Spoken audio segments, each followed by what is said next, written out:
Hello dear students, welcome again. I am Yogita Patil. So students, today we are going to learn second poem of the second section, The Sower. तर विद्यार्थी मित्रांनो, आपण पहिल्या व्हिडिओमध्ये ice breakers आणि रायटर्सचे लेखकांचे introduction आपण बघितले. So now look at the page number 72, the sower. आज आपण सोवर ही पोएम अभ्यासणार आहोत.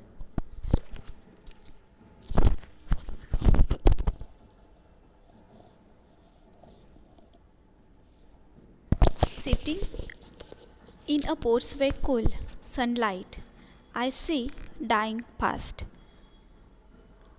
Twilight hastens on to rule.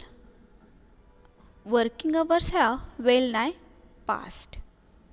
Sitting in a porchway cool sunlight, I see dying past. इथं पोएटेस कवित्री सांगतात की त्यांच्या घराच्या प्रवेशद्वाराशी संध्याकाळचे दृश्य पाहत निवांत बसलेल्या होत्या. Porchway means veranda. तर त्यांच्या त्या वरंड्यामध्ये त्या बसलेल्या होत्या. Sunlight I see dying fast. तर सूर्य झपाट्याने मावळतो आहे. आणि twilight hastens on to roll. Twilight म्हणजे काय? संधिप्रकाश. तर संधिप्रकाश आता पसरू लागला आहे असं ते सांगतात. वर्किंग अवर्स हॅव वेल नाय पास्ट. आणि जवळजवळ वेल नाय means almost but not completely और एक्झॅक्टली जस्ट अबाउट. म्हणजेच काय? जवळजवळ. तर जवळजवळ कामाची वेळ ही संपत आलेली असूनही shadows run across the lands but a sower lingers still. आणि समोरच्या शेतामध्ये तरी देखील shadows run across the lands म्हणजे काय? शॅडोज म्हणजे काय? सावल्या. तर जमिनीवर सावल्यांचा खेळही त्या ठिकाणी सुरू झालेला होता आणि कामाची वेळही जवळजवळ संपत आलेली होती. परंतु but a sower lingers still old in rags the patient stands. तर समोरच्या शेतामध्ये अजूनही सोवर म्हणजे काय? तिथं शेतकरी. तर तो शेतकरी अजूनही लिंगर्स म्हणजे काय? रेंगाळणे. तर रेंगाळताना त्यांना दिसत होता. आणि म्हणून ते सांगतात की old in rags the patient stands. तर ओल्ड म्हातारा, म्हातारा. रॅग्स म्हणजे काय? जीर्ण असं कापड. तर त्या जुन्या जीर्ण अशा त्या कापडातला तो कष्टकरी, तो शेतकरी त्या ठिकाणी ही पेशंट स्टँड. तर तो कष्टकरी माणूस त्या चिकाटीने त्या ठिकाणी त्या शेतात काम करताना कवयित्रीनं दिसून आला. Looking on I feel a thrill. आणि looking on I feel a thrill म्हणजेच त्या ठिकाणी पुलकित होणे किंवा विलक्षण आदराची आपुलकीची भावना कवयित्रीच्या मनात दाटून आली. की जवळजवळ कामाची वेळ संपलेली होती. अंधार पडायला सुरुवात झालेली होती. सावल्यांचा खेळ सुरू झालेला होता. तरी देखील तो वृद्ध असा शेतकरी त्या ठिकाणी त्या फाटलेल्या कपड्यांमध्ये, जीर्ण अशा कपड्यांमध्ये अजूनही त्या शेतामध्ये रिंगाळताना दिसत होता. त्याने आपली कामाची चिकाटी सोडलेली नव्हती. आणि त्याच्याकडे बघून कवयित्रीच्या मनामध्ये विलक्षण आदर, आपुलकीची भावना दाटून येते. Black and high his silhouette means shape outline of someone against a brighter background. त्याचं छायाचित्र असं आपण म्हणू शकतो. किंवा मागे जर प्रकाश असेल तर केवळ बाह्याकार दिसणारी जी काही काळी आकृती दिसते त्याला सिलआउट असं म्हटलेलं आहे. तर ती कशी होती? मावळत्या सूर्याचे ते संधिप्रकाशात त्याची भव्य अशी काळी आकृती, छायाचित्र असं त्या दिसत होतं. कुठं? डॉमिनेट्स दी फरोज डीप. फरोज म्हणजे काय? लाईन, ट्रेन्स किंवा चॅनेल असं इथं म्हटलेलं आहे. म्हणजेच नांगराने केलेली जी काही लाईन्स असतात किंवा रेषा, चर ज्याला म्हणतो, तर तर त्याच्यामध्ये त्या ठिकाणी ती दिसत होती. Dominates the furrows deep.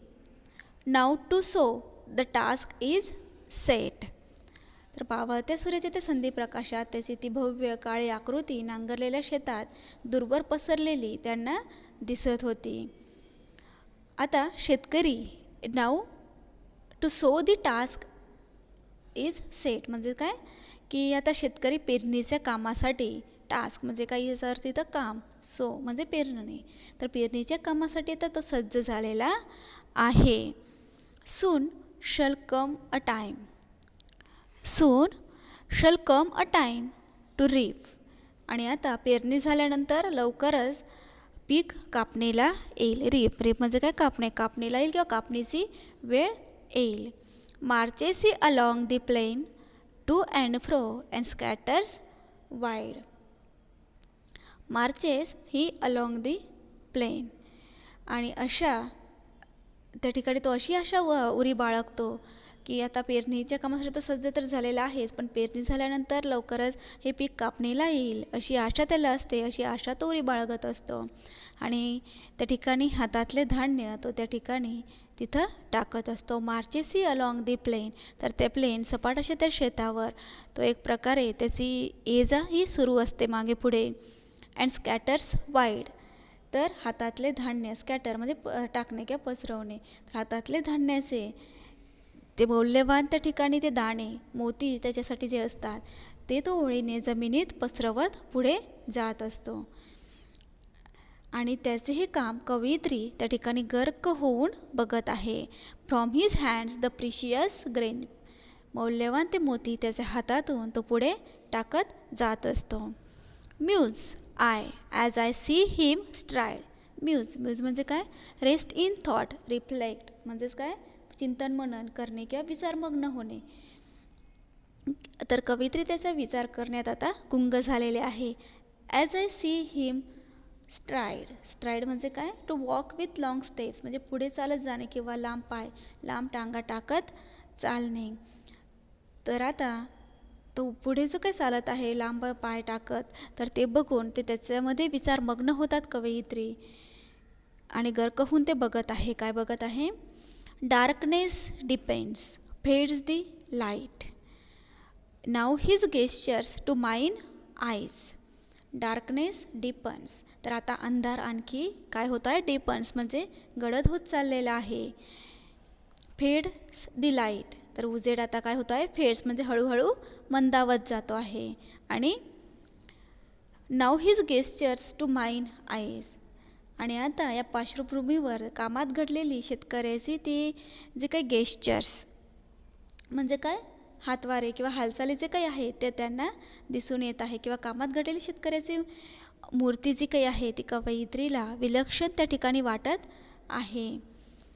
R august and strange his height seems to touch the starry skies. Are august. August means here noble, dignified or impressive म्हणजे उदात्त किंवा दबदबा निर्माण करणारी. तर त्या पार्श्वभूमीवर त्याच्या कामात घडलेली शेतकऱ्याची जी काही मूर्ती आहे ती कवयित्रीला विलक्षण, ओजस्वी अशी वाटते. Are august and strange his height. आणि जणू त्याची जी काही प्रतिमा आहे, त्याची जी काही हाईट आहे, जी उंची आहे ती त्यांना कशी भासते? Seems to touch the starry skies. तर आभाळा एवढी प्रभावी आणि ऑगस्ट म्हणजे उदात्त किंवा दबदबा निर्माण करण्यासारखी वाटत आहे, निर्माण करणारी वाटते आहे. कशी? आभाळा एवढी प्रभावी आणि उदात्त झाल्यासारखी त्यांची प्रतिमा कवयित्रीला इथे वाटत आहे. He seems to touch the starry sky from where she is watching. तर तिथून ते पाहत आहेत, तिथून त्यांना असं वाटतं की जणू काही ते आभाळा एवढी त्यांची ती प्रतिमा प्रभावी उदात्त अशी झाली आहे असं त्यांना वाटते. तर इथं आपली ही पोएम संपलेली आहे. बाकी आपण पुढच्या व्हिडिओमध्ये बघू.